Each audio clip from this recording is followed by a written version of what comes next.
नमस्कार दोस्तों, grow with Anjani channel में आपका स्वागत है।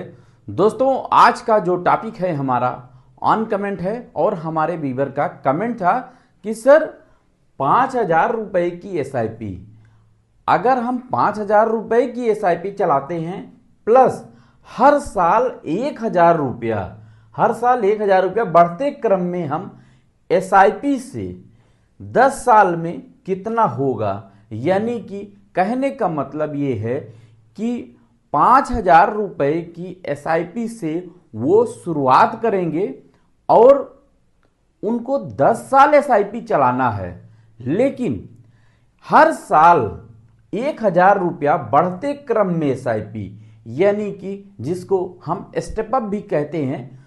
तो इस तरीके से अगर आप अपनी एसआईपी चलाते हैं तो 10 साल में कितना पैसा बन सकता है।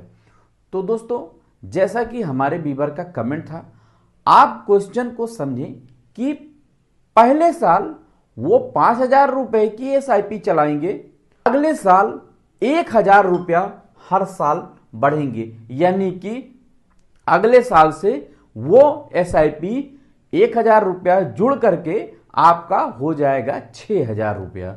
फिर आगे 1,000 रुपया अगले साल फिर बढ़ेगा तो कितना हो जाएगा 7,000 रुपया, यानी कि ऐसे करते करते यानी कि हर साल 1,000 रुपया आपका बढ़ता रहेगा। तो इस बढ़ते हुए क्रम में अगर हम 5,000 की एसआईपी से शुरुआत करते हैं तो हमारा 10 साल में कितना होगा, ये हमारे व्यूअर का कमेंट था। तो दोस्तों, आज हम लोग इस टॉपिक को जानेंगे और समझेंगे, एक चार्ट के माध्यम से समझेंगे। एक फिगर है जो एक्सपेक्टेड रिटर्न आपका 12%, यानी कि जो म्यूचुअल फंड का एवरेजिंग रिटर्न है उससे हम समझेंगे और ये समझेंगे गणित पूरा कि कैसे आपका 1,000 रुपया हर साल जो आपका बढ़ रहा है, इससे आपका क्या बेनिफिट होने वाला है और आपकी एसआईपी में कितना फर्क आएगा। तो दोस्तों, देर न करते हुए हम अपने डेटा कैलकुलेशन चार्ट पे हैं और कैलकुलेशन चार्ट से देखेंगे, समझेंगे। यहां दोस्तों, हम इस कैलकुलेशन चार्ट से समझेंगे कि हमारे व्यूअर का जैसे कमेंट है कि कमेंट क्या है कि पहले साल, यहां आपका ईयर है, SIP calculator step up amount invested summary, जैसा कि आपका कमेंट है। तो ईयर देखेंगे तो यहां आप 10 साल चला रहे हैं तो 10 साल का यहां चार्ट आप देखेंगे। यहां आपका एसआईपी अमाउंट होगा, यहां आपका इन्वेस्टेड अमाउंट होगा प्रति ईयर, यानी कि हर साल आप कितना इन्वेस्ट करते हैं, और यहां पे आपका टोटल इन्वेस्टेड अमाउंट होगा।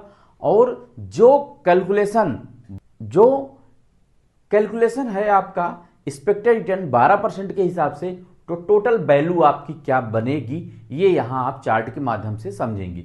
तो यहां देखें दोस्तों कि पहले साल आपने 5,000 रुपये की एसआईपी किया, तो 5,000 रुपये की एसआईपी से आपका एक साल का 60,000 रुपया इन्वेस्टेड अमाउंट होगा और 60,000 की वैल्यू आपका जो 12% के रिटर्न के हिसाब से है वो 63,412 रुपया यहाँ आपका बन सकता है।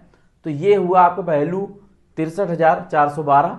अब दोस्तों, अगले साल से आपने कहा था 1,000 रुपया हमारा हर साल बढ़ जाए, यानी कि अगले साल जो एसआईपी आपकी चलेगी वो 5,000 की ना चल के आपकी 6,000 की हो जाएगी, और 6,000 रुपये की एसआईपी से आपका दूसरे साल जो इन्वेस्टमेंट अमाउंट होगा वो 72,000 होगा, और दूसरे साल का जो 72,000 है वो यहां पे जुड़ जाएगा, यानी कि टोटल इन्वेस्टेड अमाउंट आपका 1,32,000 हुआ।